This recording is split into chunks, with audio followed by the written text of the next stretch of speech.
Quart d'heure corrézien, le magazine d'information hebdomadaire de RGB, Bram FM, RCF Corrèze, Radio Pac et Brenige FM.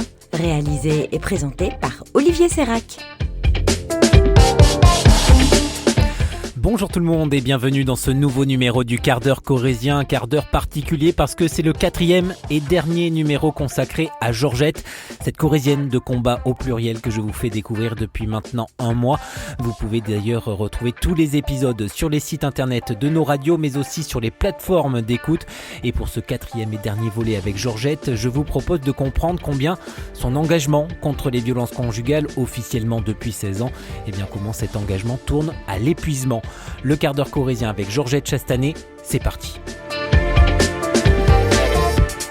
Ce que tu as vécu dans les années 80 avec ton mari, tu n'en as jamais parlé clairement. Il t'a fallu attendre longtemps avant de pouvoir le faire et tu l'as fait à un moment très particulier qui est ce Grenelle de lutte contre les violences faites aux femmes. Mais je pense qu'il faut être prêt aussi. En fait, j'avais un préfet, il me convoque, puis il me dit, Madame la Présidente, il faudrait qu'une victime veuille bien parler de la violence. Il dit, j'aimerais bien. Mais j'ai dit, mais monsieur le préfet, vous ne pouvez pas me demander ça, c'est pas possible. J'ai dit, il faut quand même savoir que si le concubin ou le mari est encore vivant, cette dame, elle va être mise en danger. Moi, je ne peux pas... En tant que président, je ne peux pas répondre favorablement. Je ne peux pas demander à une dame de venir vous parler de la violence, en fait. Puis je lui dis, voilà, je dis, moi, monsieur le préfet, je vais le faire à leur place. Et jusque-là, il n'avait pas pensé que j'avais vécu ça, en fait. Et bien, ce monsieur, il est resté un blanc. Vraiment, il est resté, mais heureusement qu'il était assis, quoi, je crois, parce que je pense qu'il se sera assis. Ouais. Et c'est de là que j'ai décidé de... Mais je me suis sentie forte, en fait, quand je l'ai fait. Parce que le moment était venu, je crois, de parler de ça. Et après, le lendemain, je vais faire mes courses à Messac, dans le journal La Montagne. Point par point, ce que j'avais dit était donné. Les noms étaient donnés aussi.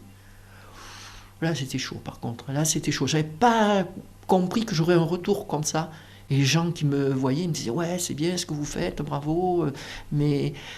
il y avait des instits de mes enfants qui ne savaient pas ce qui se passait à la maison et qui l'ont appris là, quoi.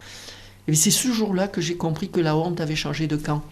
Quand ça a apparu dans le journal La Montagne, parce que je me suis dit, il y a des personnes de la belle famille qui vont quand même lire ça, ça ne va pas leur faire plaisir, c'est pas grave, mais c'est plus moi la fautive. C'est de l'autre côté que ça se passe. Et tu n'as jamais été fautive quelque part? Non, mais je le croyais vraiment, de ce qui était arrivé et tout. Mais toutes les femmes, elles pensent ça. Tu sais, j'ai même pensé à me détruire à un moment donné, puis j'ai dit, mais non, il y a les enfants, je ne peux pas laisser mes enfants avec cet abruti, là, c'est pas possible. Pour moi, c'était pas possible. Mais j'arrive à comprendre qu'une femme ou un homme arrive à se détruire parce que, à force d'être maltraité chez soi. Parce que justement, comme on n'en parle pas, ça s'empile, et c'est terrible. Mine de rien, cette présidence, elle est lourde. Oui, elle est lourde. Elle est lourde, elle est tellement lourde que, tu vois, j'ai vécu 15 ans de violence, Olivier, j'aurais fait 16 ans de présidence et je pense que maintenant il faut que j'en parte de cette association. Je pense que j'ai fait mon chemin. Pourquoi? Parce que maintenant ça ne me motive plus. Comment t'expliquer, ça me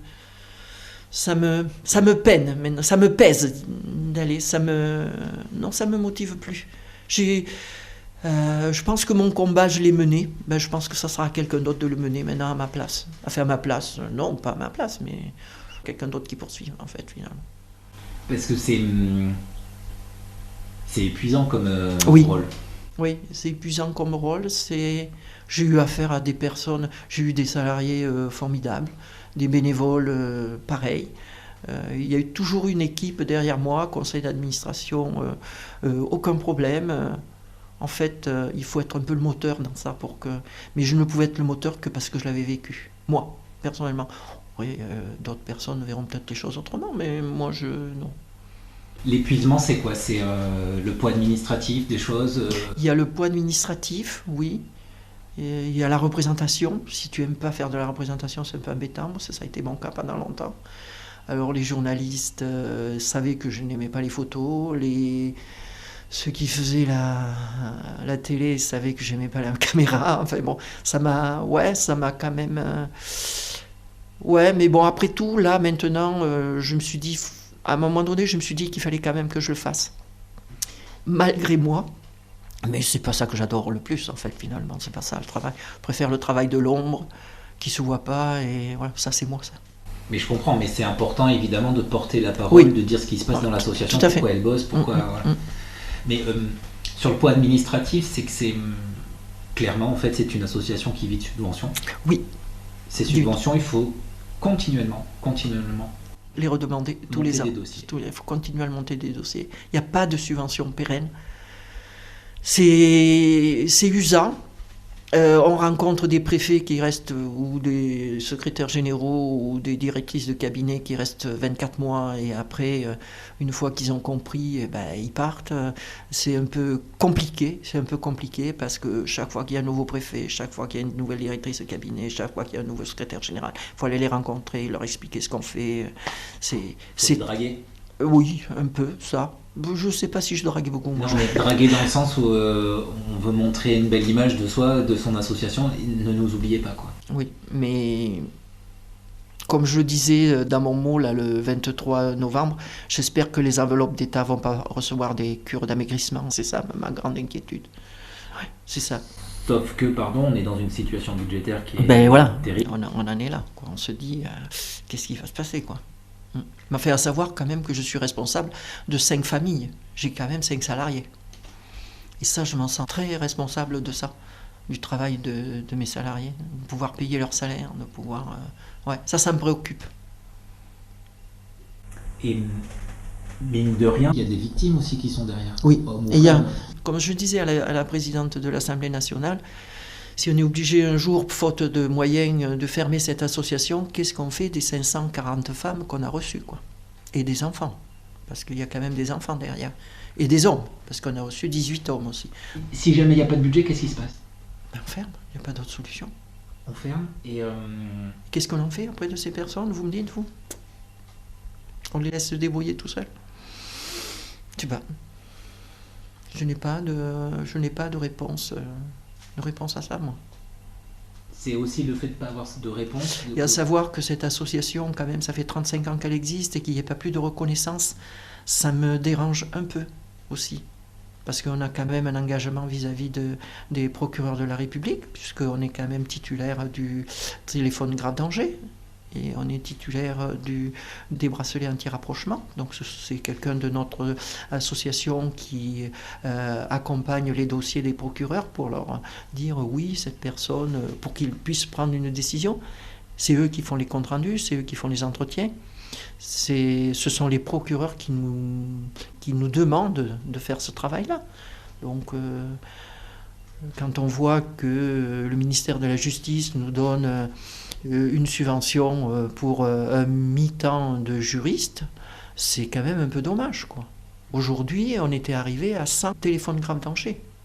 Bon, il y en a peut-être un peu moins maintenant parce qu'il y a eu une révision de fait, parce qu'au bout d'un temps où la personne s'est sortie de son mauvais pas, et alors elle n'a plus besoin du téléphone grand danger, mais il faut quand même faire attention, parce que j'en avais parlé avec le procureur une fois, M. Tessier, et je lui avais dit, sachez que moi, ancienne victime, j'aurai un boîtier qui ressemble à un téléphone sur lequel je peux appuyer, je ne sais pas si j'aurais fait tout ce que j'ai fait pour me sortir de ce pas. Je lui ai dit, parce que c'est quand même une sécurité pour ces personnes. Il faut bien quand même qu'ils comprennent que ce n'est pas quelque chose qui va durer dans le temps. Qu'à un moment donné, ce boîtier, il faudra qu'elle le rende.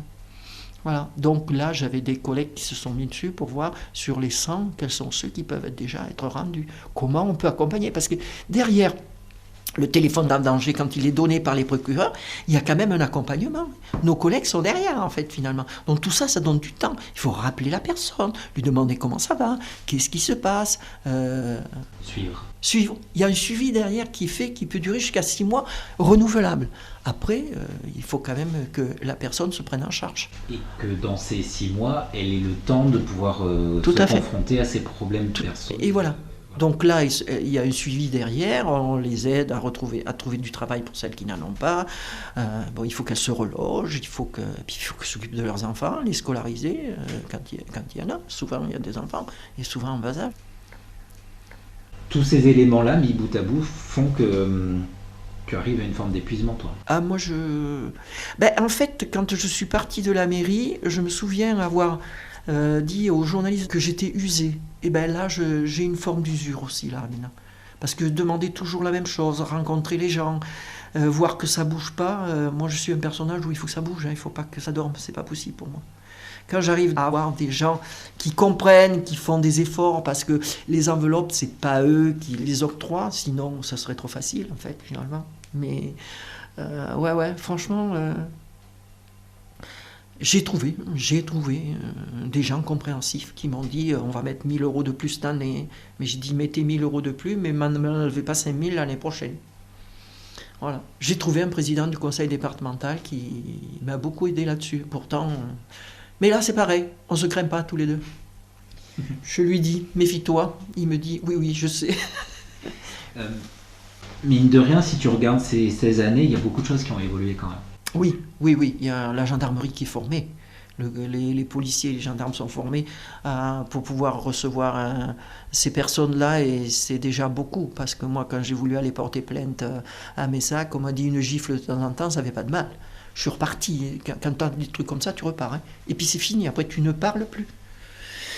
Donc oui, là, il y a quand même eu du travail de fait. Mais la société, elle aussi, Mais il y a encore beaucoup de travail à faire. Il y a encore beaucoup de travail à faire. Dans les écoles, on se rend compte que ce que j'avais demandé aussi à ma directrice, là, comment vous vous sentez par rapport à l'école, elle me dit il y a des enfants de 10 ans qui sont contents que maman reste à la maison. Je me pose des questions sur le devenir de cet enfant-là. Qu'est-ce qu'il va faire, ce petit garçon, quand il va rencontrer sa compagne ou sa femme? Il va lui dire, tu restes à la maison, tu t'occupes des enfants, et moi je bosse. Et si ça ne va pas, on fait comment? Est-ce que tu as le sentiment que tu tournes un petit peu en rond aussi Je sais pas. Non, pas spécialement. De ressasser peut-être plutôt. Ouais, oui, il y a ça. Oui, j'ai l'impression qu'on dit toujours la même chose, et quand il n'y a pas de réaction derrière, pour moi, ça devient une routine, c'est plus intéressant. C'est tellement plus intéressant quand ça bouge que quand ça bouge pas. Voilà, ça c'est le sport qui ressort. 24 septembre. 24 septembre, oui, ça sera fini. Après l'Assemblée Générale. Il faudra une Assemblée Générale extraordinaire, puis après Mais bon, je resterai de toute façon adhérente à cette association et j'en parlerai. Mais je veux dire par là, qu'est-ce qui se passe derrière? En fait, il y a soulagement, ouf, je reprends ma vie à moi perso, et qu'est-ce que tu vas faire après? Qu'est-ce que je vais faire après? Je vais reprendre. Alors là, je vais faire du tourisme. En fait. Faire du tourisme, comme je te disais, avec ton grand-père, on a fait cette association. Je n'ai pas eu le temps de visiter les plus beaux villages de France. Je vais prendre le temps. Ma petite valise, ma petite voiture. Et je vais m'organiser des week-ends. Ce sera peut-être la première fois de ta vie que tu vas avoir du temps pour toi. Oui, là, oui. Mes enfants, je leur ai annoncé dimanche que le 24 septembre, c'était fini. François, il a eu la réaction, il m'a dit « Maman, 2 jours avant mon anniversaire, qu'est-ce que c'est bien ?» Voilà, non. Mais je resterai adhérente et j'en parlerai autour de moi, c'est sûr. Ça les soulage, tes enfants, que tu arrêtes? Tous les 4 dimanches, ils m'ont dit « Tu fais bien, c'est très bien ». Et le plus ravi, ça a été Vincent, en fait, finalement. Il m'a dit « Oh, maman, mais quel bonheur que tu nous annonces ça !» Alors, je te souhaite un bon tour de France des plus beaux villages. Ah oui, j'espère. Ouais, j'espère. J'espère que je pourrai aller en Bretagne, que je pourrai aller en Savoie. Ouais. Merci, Georges. Je t'en prie. Merci, Olivier. Voilà, c'est la fin de cette série consacrée à Georgette Chastanet. Merci encore pour ta confiance.